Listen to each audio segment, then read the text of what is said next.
Hello, hello. Hey, a cool breeze has come in, and it's actually kind of nice and cool here. So let me do my final check-in with Network Effect. Uh, Murderbot Diaries number 5, the first full-length novel in the Murderbot Diary sequence.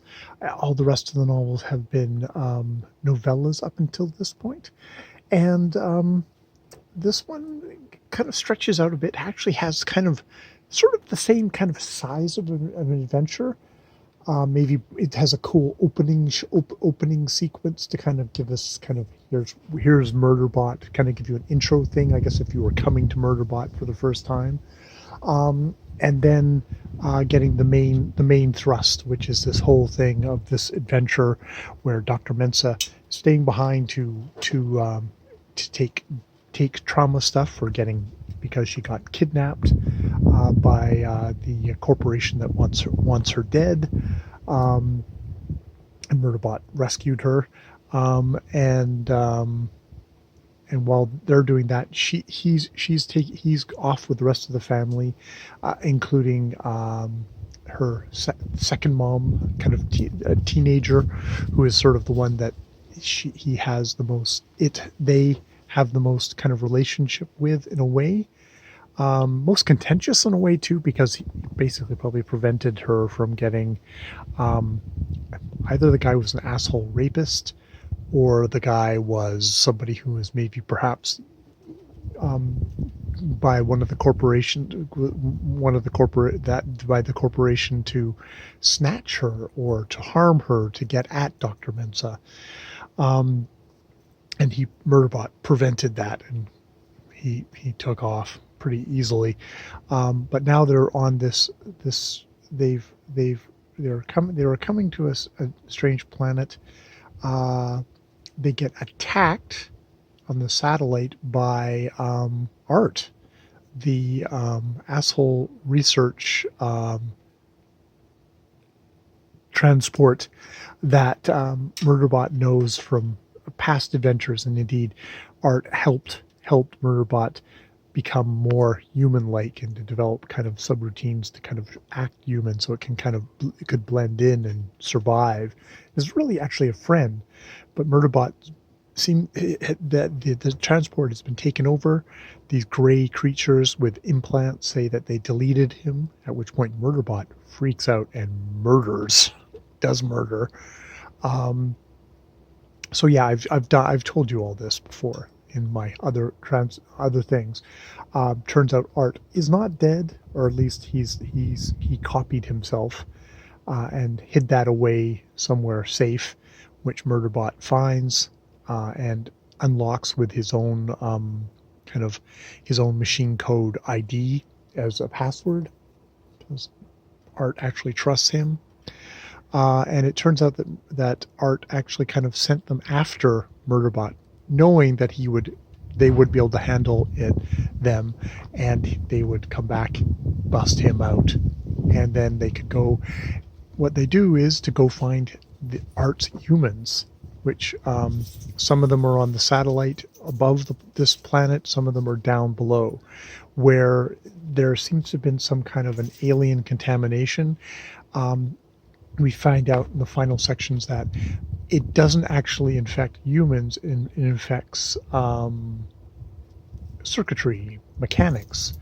And indeed, it went to the augmented humans, and through the augmented humans, Art scanned one of them, and that's how the alien tech had got into Art, and taken him over and ended up killing him, deleting him. And they're able to rescue everyone. They're able to destroy all the stuff. And it really works well. And indeed, at the end, Art's people are like, hey, we have a proposal for you. We'd like you to come and work with us. Like, we need you for stuff. I mean, part of what they do is they find abandoned colonies, and they forge papers to basically allow them to become independent units not get snatched up by more asshole corporations. Because one of the flies in the ointment here is that it also, the alien thing had infected one of the a corporate ship that had come there that was hoping to scoop up this place for their own. Now they're going to have a decontamination thing. There's also a thing in here where another sec unit gets liberated, and he basically, and Murderbot gives them their their diary, their Murderbot diary, and it's sort of a thing of kind of a little bit of a liberation thing, and he finds that this.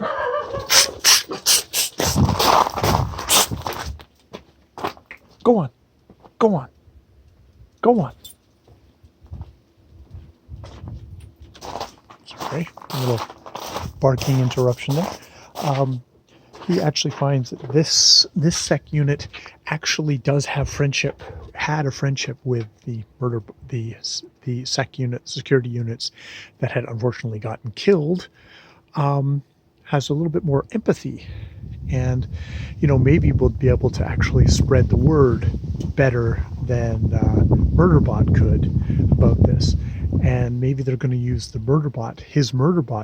Murderbot diaries as sort of kind of a frame of reference, as a way of maybe it spreading further. So there's kind of a possibility of that happening, which seems pretty cool and interesting. So yeah, this is actually, I found this Murderbot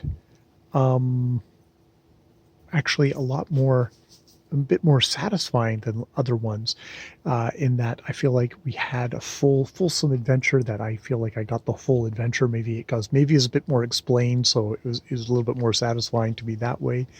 We got new characters, we got more of Art, which I love. Art is so sarcastic and so threatening, and so just a kind of big thing.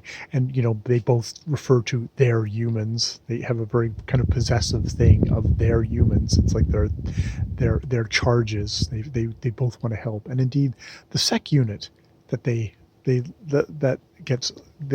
are able to liberate also wants to help. That's its big driver, and it's like, that's really cool. I really like these things of like, there's a community kind of forming here. So yeah, this was a very successful Murderbot diaries for me. So yeah, I feel like it kind of paid off for me in ways that other books in the series hadn't paid off for me. So I've enjoyed that. So yeah, that's the Murderbot Diaries number 5, Network Effect. Which, hey, there's a network effect of the alien tech, but there's also a network effect of like Art, Murderbot, and this other sec unit. So pretty cool. All right, more videos later.